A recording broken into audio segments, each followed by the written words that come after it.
कई लोग कह देते हैं कि बहन बेटी को दिया तो दान दिया। शिव महापुराण की कथा कहती है बहन बेटी को दिया वो दान नहीं है, वो उसका हक है।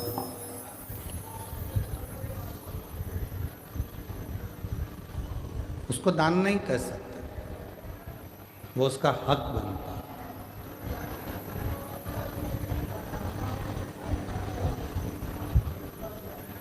कोई कहता है कि हमने हमारे परिवार के व्यक्ति को दिया, दान दिया, वो दान नहीं कहलाता।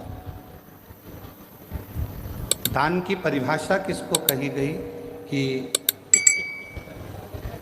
परिवार के अंदर कोई दूसरा व्यक्ति है, मान लो कोई रिश्तेदार है और उसका बच्चा पढ़ना चाहता है, शिक्षा अध्ययन करना चाहता है, उसको चिकित्सा की जरूरत है, आपने उसके लिए कोई सहयोग करा, वो दान की गिनती में कहेगा, उसको दान कहा जाएगा कि वो।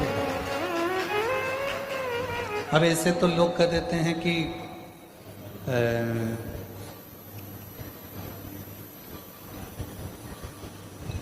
कितना सुंदर कहा है कि यदि हम किसी व्रत का उद्यापन करते हैं, हम किसी व्रत का यदि उद्यापन कर रहे हैं और उद्यापन यदि हम कर रहे हैं तो उद्यापन करने में भी पहला प्रयास होना चाहिए कि बाहर की जो माताएं हैं, बाहर के जो जोड़े हैं, बाहर के जो लोग हैं, उद्यापन में पहले उनको गिना जाए।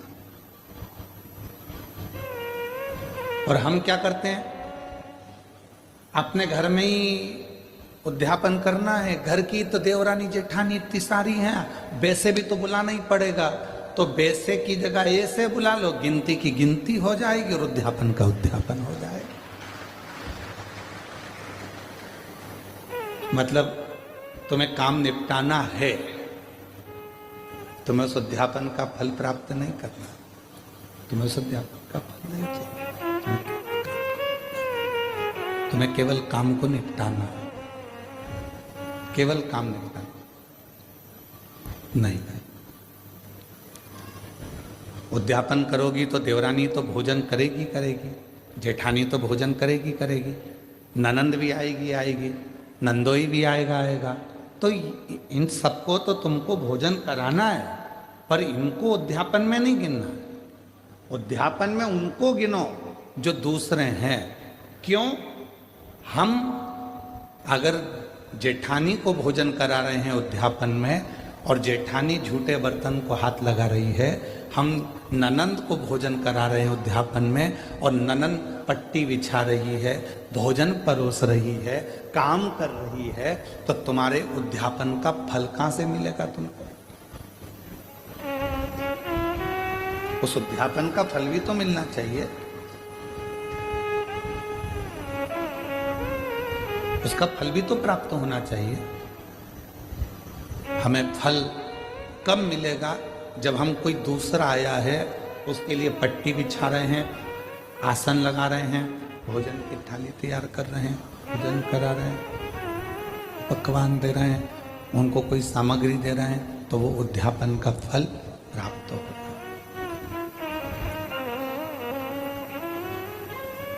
वो लेकर गया, यहाँ से थोड़ा आपने कुछ दिया, उसको कलश दे दिया, तुमने कोई सुहाग की सामग्री दे दी, कोई चूड़ी दे दी, कोई बिछी, कोई ब्लाउज पीस दिया, कोई तुमने उसको साड़ी दी या कोई सामान दिया, तो वो लेकर गए,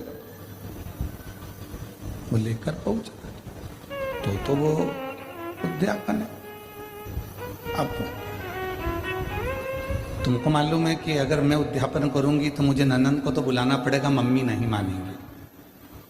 तुमको मालूम है कि मैं उद्यापन करूंगी तो मुझे जेठानी को तो बुलाना ही पड़ेगा, देवरानी को तो बुलाना ही पड़ेगा, जेठानी को बुलाना ही पड़ेगा, मानेंगे नहीं घर के लोग। तो क्यों ना उनको भी उद्यापन में जोड़े में गिन लूं, और तुमने उनको भी उद्यापन के जोड़े में गिन लिया और विचार करा, मेरे 16 जोड़े पूरे हो गए, मेरे 16 सोमवार का उद्यापन हो गया, अब भगवान शंकर मुझे फल देंगे।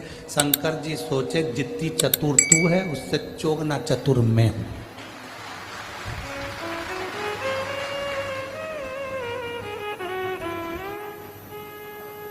कर वापिस उद्यापन, फिर वापिस कर 16 सोमवार, वापिस 16 सोमवार कर, वापिस उद्यापन कर, वापिस व्रत कर, वापिस कर।